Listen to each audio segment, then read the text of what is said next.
Ready? Good afternoon, everyone, and welcome to today's Signing Day News Conference.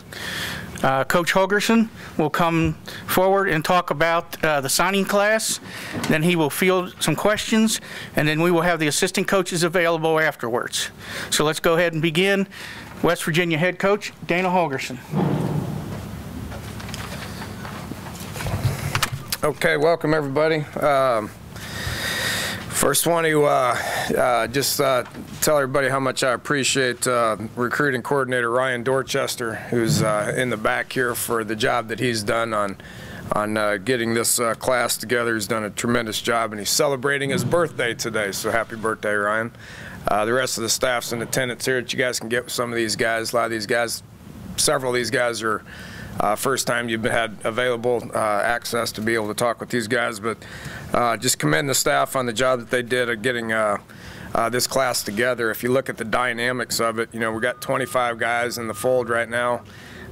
7 of them are already on campus, so we've actually been coaching 7 of these guys, you know, already. Shavis Rollins, Dreamus Smith, Wendell Smallwood, DeKill Shorts, Kevin White, Hodari Christian, and Malik Greaves are already on campus and doing a good job for us right now. So we're treating them just like we're treating everybody else that's been here, whether it's for a year or 3 years.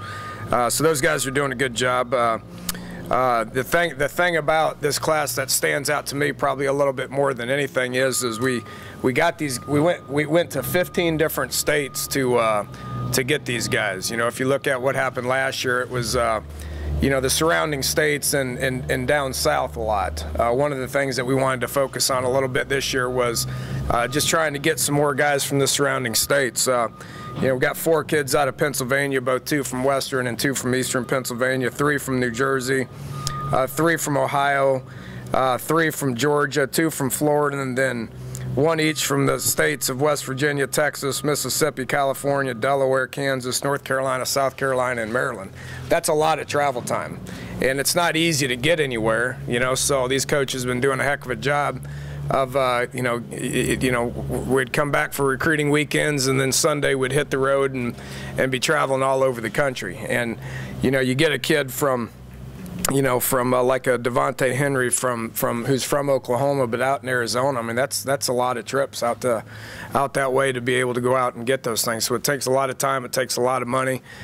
Truly appreciate the job that the guys did and the support that we have from the administration from a recruiting standpoint to be able to get out there and make this happen. From a booster club standpoint, you know, the 1100 Club is important to us because it takes a lot of time and money to be able to get to all these places to be able to fill your class out. So, you know, just excited about all that. So, as far as specifically, you know, as far as what we're looking for, we made a strong emphasis defensively of getting guys that can rush the passer. You know, and you know, everybody was like, your woes defensively were pass defense. You better go out there and you better sign as many corners as you possibly can. Well, that's a very uneducated statement. You know, you better find D linemen to be able to rush the passer. Well, that's an uneducated statement as well.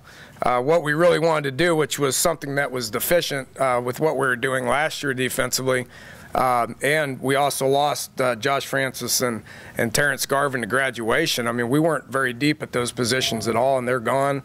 So that was a need.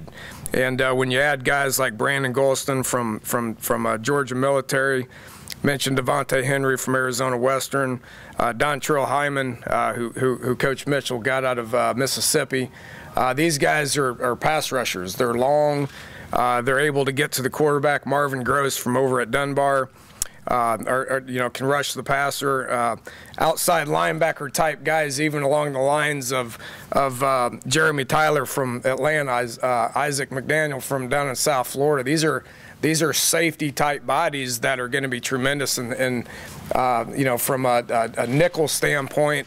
That is something that was what we're after defensively, and I think we handled all those needs. You know, don't want to leave out Al Rashid, who's from New Jersey. Physically, he's probably dynamic as we've seen, would probably stand.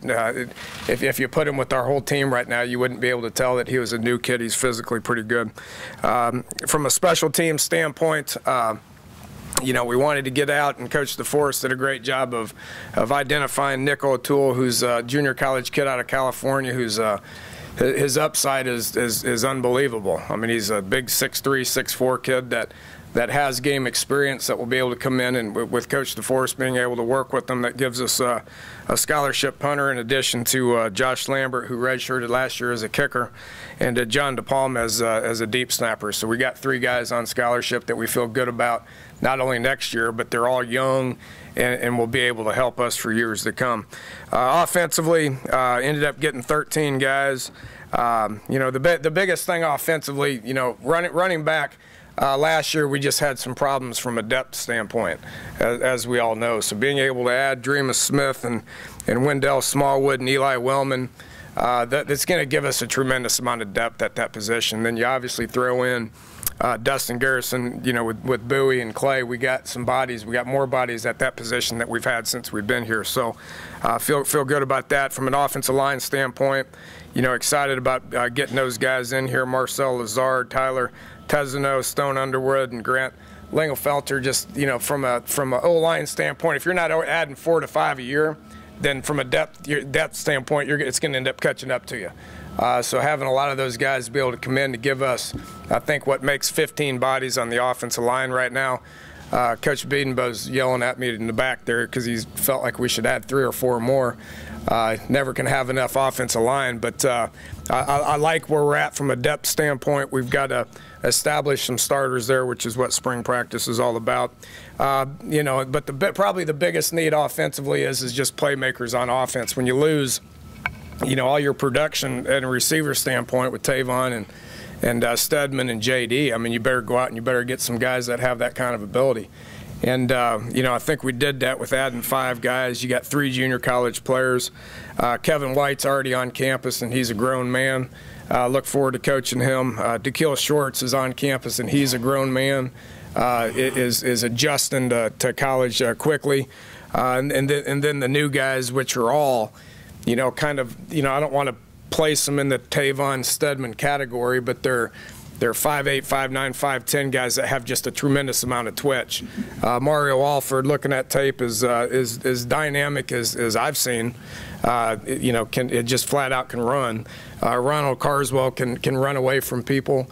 And then the last guy that we ended up getting here is Shelton Gibson, who on tape is extremely, extremely talented and extremely hard to tackle.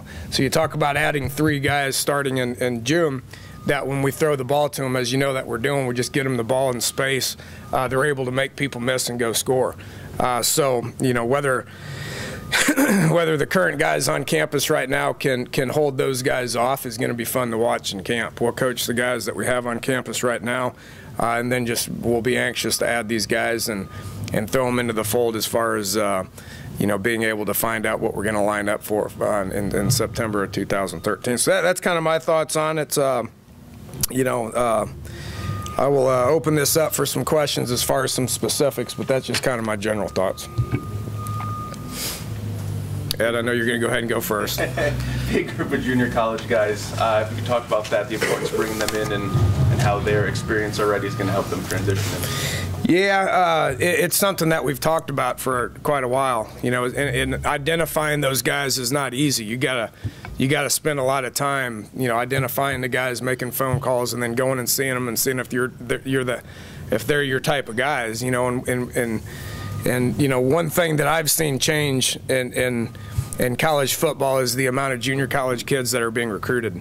There's been in my years at Texas Tech and even Houston and Oklahoma State. I mean, it wouldn't be unlikely not to sign any junior college players. And if you look at what's happening this year, a lot of people are going after junior college players, and we went after a bunch and weren't able to get some of them, and then we're able to land 9, which is still a pretty good number. I don't think anybody would have been happy to add 25 of them, So you got to identify some guys, but that you have needs for, and you don't want to bring guys in that that you don't have a need for them, and we got a need for those guys that, you know, we felt like at running back to get a guy that's experienced, seasoned as Dreamus, and then from a receiver standpoint, obviously we got zero production coming back, so we needed to add. I mean, the oldest guy on our receiving core right now is Kevin White. I mean, you know, other than that, we got a bunch of freshmen and sophomores that are going to be out there, so it adds experience there. Stone Underwood, we have a need at center. He's a guy that's a nasty guy that has played a lot of football here in the last 2 years. So, you know, and then like I mentioned, defensively, we needed pass rushers, and to get some grown men. You know, these guys are 6'5", 6'4", 6'5", 6'6", that physically will be able to. You know, be able to compete in the Big 12. So those guys need to come in and play right away. Otherwise, we wouldn't have went the junior college route. Your offensive line recruits, you have some needs at tackle. Did you look at some longer guys? I know it's sort of something Coach Beebo likes is longer guys, but did you have to get some tackles in this class? Well, you know, probably the more important from a game-ready standpoint was interior guys. I mean, we lost 4 of our top 5 inside guys, right? So, you know, from a tackle standpoint, having basically our starters coming back. You know, you got Spain coming back, you got Fight coming back. Eggers played tackle. Mark Glowinski redshirted. You know, so we felt better about the returning guys coming back at tackle. You know, so we wanted to add some game-ready guys, and Stone should be game-ready, and Tyler should be game-ready. Tyler Tesno is a physical, thick kid. I know he's a high school guy, and you can't count on high school guys to come in and play on the O-line. But from a physical standpoint, he could potentially be ready. Marcel Lazard is an enormous person. And, you know, Grant Lingelfelter is a guy that's going to be, I mean, he's 6'5", and he's going to grow into his body. So there's 2 potential tackles for the future. You feel, I mean, you're campaigning for Bill over here. I mean, he wanted 4 or 5 more scholarships. So it's. Safeties and linebackers, they could potentially move other places. When they come in the fall, how quickly do you, or what process do you have to go through to identify, hey, this guy might be inside, outside buck, star, move around, how especially for the JUCOs? Yeah, you don't, I mean, their bodies are changing too. You know, Devontae Henry's 205, 210 pounds right now. I mean, you know, what's he going to be like in 2 years? I mean, the sky's the limit for a guy like that. That all those body types, all those tall, long, lean body types, I mean, you don't know what they're going to end up being, whether they're high school guys, whether they're junior college guys. You don't know how they're going to keep maturing. So, you know, you just try to add as many bodies as you can. You let nature take its course. You let them lift and eat and get big and mature and grow older, and you never know where they're going to end up. You know, your goal eventually is just to get your best players out there. But, you know, being in the Big 12, knowing what defenses do against us offensively, you're looking at a lot of nickel and a lot of dime packages going in. So our base defense might not have, you know, a ton of those lighter guys out there at times. It just depends on what they're facing, you know. But you're always going to be facing a bunch of pass situations, regardless of who you play. And then in the Big 12, you may be playing against that type of an offense 66% of the time, to where you need a bunch of guys that can rush the passer and move guys down and play them at end, or, you know, or move safeties down and play them at outside linebacker. I mean, there's a lot of those situations, and you know, you just got to identify what they do best and who the best guys are and put them out there. Not to discount the role your previous assistants played in the recruiting process, but the newer guys who did come in at a pretty pivotal time for you, can you talk about them and kind of the role they played throughout?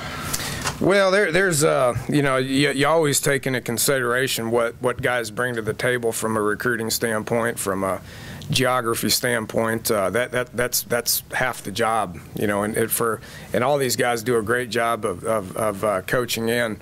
You know, and getting out there recruiting. So in identifying what we needed to have happen, I mean, that was part of the reason why some of these guys were hired. I mean, we know Tony Gibson's a tremendous recruiter, and he's got tremendous ties, and not only the Pennsylvania area, but also across the country. And, you know, Lonnie Galloway's done some great things for West Virginia. already recruited some guys, and will pay dividends in years down the road. And Brian Mitchell's a guy that I've seen recruit, and I was able to get in there with some of the connections that he's had, make a little bit of a difference as well. But those guys, in addition to all the rest of the guys that we got here, are going to identify what areas they're going to be in, which we'll talk later about that, and be able to get in. And 2014 recruiting starts basically today. These guys have been on the phone with a bunch of prospects in 2014, and I know everybody thinks we take a couple weeks off after signing day's over, but the recruiting thing never ends. So they've already been on the phone with a bunch of 2014 recruits, and we'll get started on that. Probably going into the night tonight. Are there a couple more players you could add to this class, or everybody in that list is everybody that's coming? Well, it depends how things shake out. We're still actively pursuing a couple of guys for a variety of reasons. You guys know, unless they're signed up, I can't talk about any of that. So we're still actively recruiting a couple of guys, and still have a couple of spots available. Whether we fill those with current guys that we're recruiting, or wait and see what shakes out. After signing day, things shake out, and we might identify a couple other guys that we want to bring on board. Might want to bring a couple of transfer guys on board. I mean, there's a couple of spots that we have out there to be able to fill. We'll evaluate that as a staff and make the best decisions possible. What are your numbers right now? How many of the guys that were in early count towards last year, how many spaces do you have left right now? I think three went back. I'd have to look at it for sure. I know at one point our target was about 27, 28, somewhere in there. So three guys go back. We've had a couple of guys leave the program scholarship-wise. Marge has transferred.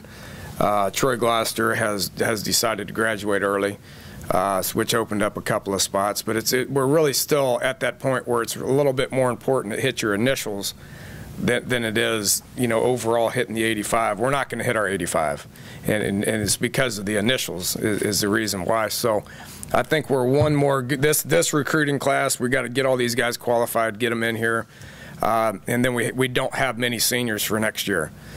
So you don't want to just fill up just to fill up. You want to be able to get the best quality people in here to be able to have guys on your roster that can win your football games. So it's going to take one more before we really truly max out to where we're at that 85 number prior to hitting our initial number. So this year it's about initials, next year it's about hitting the 85.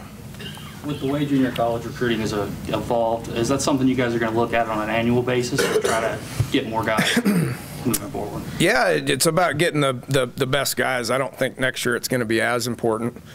And again, once recruiting day's over, you get focusing on your current 2013 team. The recruiting's important. It's our lifeline to what we do.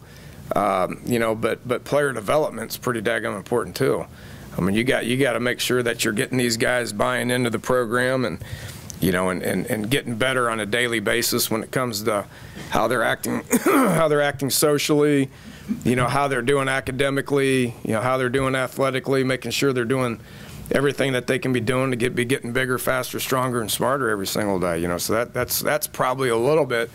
At the end of the day, it's a little bit more important than what the actual recruiting is. So we'll address that. That's a year-to-year thing. Trying to determine if players have the ability to do those other things just on the field. How does that impact how you evaluate recruits? I mean, everyone watches film. What do you and your staff try to do to see if they've got that drive, that determination, all those other things you're talking about? Well, there's only so much time you can spend with them. I mean, you can call them and maybe they do or maybe they don't answer. I mean, you go see them a couple times. I mean, you do your best. I mean, you try to figure out. Yeah, I think the biggest thing is just getting guys that want to be here more than anything. And that's you spend time with them. You can't sit there and obsess over why kids make decisions to go somewhere else. I mean, you get guys that want to be on your team, and then when you get them here, you try to get them better, and you try to get to know them, and you make sure that the parents at home can call and check on them and feel good about that relationship. So that's one thing I think this staff's done a great job of. We've we've identified who wants to be here, and these guys that signed today are all guys that want to be here, and we're gonna coach the heck out of them. You know, we're not going to worry about the guys that didn't want to come here for a variety of reasons. Because there's all kinds of reasons why guys don't go to specific schools. You know, we can elaborate on that, but you know, it's just the way it is. We'll coach up the guys we want because they want to be here. Probably the biggest thing. And with regard to the 15 states, was that an effort to kind of go out and plant seeds and grow eventually, or is that just where your best guys ended up being that widespread? Yeah, it's junior college has had something to do with that. You know, we don't actively recruit North Carolina, South Carolina, although we've got in there in the past. You know, Mississippi, I mean, those are, you know, even Alabama a little bit. Those guys, you know, those guys surfaced because of the junior colleges that we were recruiting. California, the one came from California, one came from Kansas. We wanted to really actively get into Ohio, Pennsylvania, New Jersey, Maryland, Virginia, and then we're going to get into Georgia a lot more. Obviously, we're going to be in Florida a lot. We're going to spot Texas a good bit. So, you know, our database will grow tremendously from, you know, basically today through the end of spring into summer, and then at some point you got to narrow it down for specific reasons, going back to identifying why people don't want to, you know, what people want to get recruited as, and for the reasons they want to get recruited for. And you know, if it happens to get narrowed down into 5 states next year, then so be it. But we're not going to be restricted geographically. We're going to go wherever we need to go to get guys that want to be here.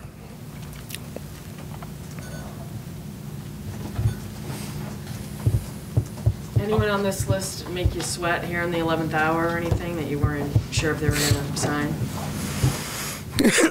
Yeah, 25 of them. No, the 7 that were early enrolled, I mean, we felt pretty good about those guys heading into today.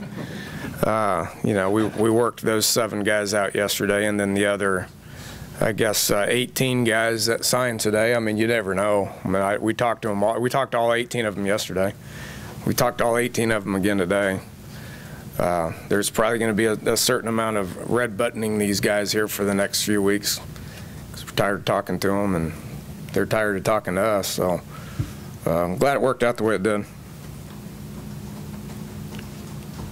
So. Can you kind of describe what this day is like for you guys as coaches? As you said, you talk to them, these players, all the way up to and including today, and then you sit around a fax machine and wait to see the letters. What's this day like for you guys? Is it exciting, fun, tense, nervous? Yeah, it's all of the above, I think. You know, I mean, it's you know, it's still fun. I mean, they call one last time and they say it's in and you're official, and it's good to put closure to it. It's really good to put closure to it. The hardest 48 hours as a coach is Monday, Tuesday before signing day. I mean, because there's nothing you can do. It's over. You think you got your numbers hit.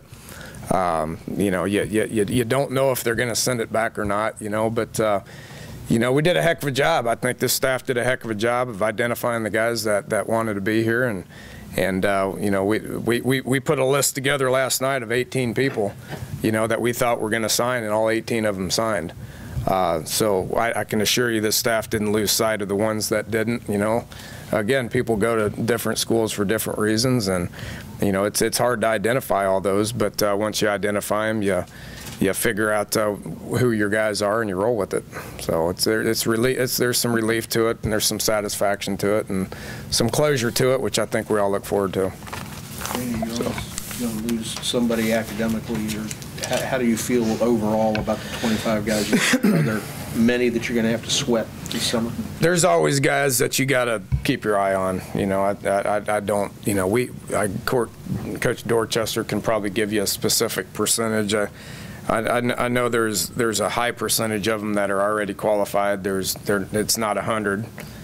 You know, so there's a handful of guys that we will continue to monitor. You know, we will get you know, updates on them from their counselors. You know, these guys will be in touch with their counselors and their parents, and we'll get updated SAT scores and, you know, and specific updates on that. So, yeah, there's still several of them that we'll have to monitor very closely. All right, thank you very much. All right, you got it. Appreciate it, guys. We've got the assistant coaches here. We'll be scattered around the room if you want to get with some of these guys. Thanks.